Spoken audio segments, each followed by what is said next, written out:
اللہ تعالیٰ کو کسی نے نہیں دیکھا، نہ میں نے، نہ آپ نے، اور نہ ہی اس دنیا کی کسی بھی مخلوق نے، لیکن صرف ایک شخصیت ایسی ہے جس نے اللہ تعالیٰ کا دیدار کیا، اور وہ ہے میرے اور آپ کے پیارے آقا حضرت محمد صلی اللہ علیہ وسلم۔ ہمارے نبی نے معراج کے سفر میں اللہ کا دیدار کیا تھا۔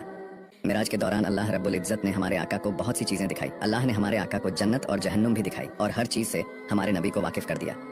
مگر جب ہمارے نبی معراج کے سفر سے واپس آئے تو کافی اداس اور گمسم رہنے لگے، تو صحابہ اکرام نے ہمارے نبی سے پوچھا، اے رسول اللہ، جب سے آپ معراج کے سفر سے واپس آئے ہیں تب سے آپ کافی گمسم اور پریشان رہنے لگے ہو، اس کے پیچھے کیا بات ہے؟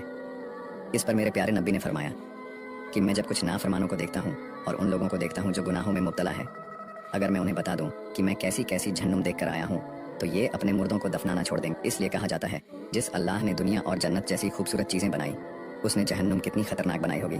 اللہ ہم تمام کی جہنم کے عذاب سے حفاظت فرمائے۔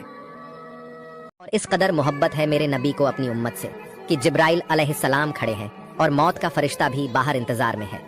جبرائیل علیہ السلام نے فرمایا، یا رسول اللہ، موت کا فرشتہ انتظار میں ہے، اندر آنا چاہتا ہے۔ میرے آقا نے فرمایا، اے جبرائیل، جاؤ اللہ رب العزت سے پوچھ کر آؤ میرے بعد میری امت کا کیا ہوگا۔ اسی وقت اللہ کی طرف سے صدا آئی، اے میرے محبوب، میں وعدہ کرتا ہوں قیامت کے دن آپ کی امت کے لیے ہر مقام آسان کر دوں گا۔ سبحان اللہ، یا رسول اللہ۔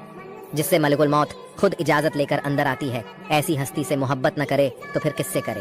جو اپنے آخری وقت میں اپنوں کے بارے میں چھوڑ کر اپنی امت کے بارے میں سوچے، اسی ہستی کا نام محمد صلی اللہ علیہ وسلم ہے۔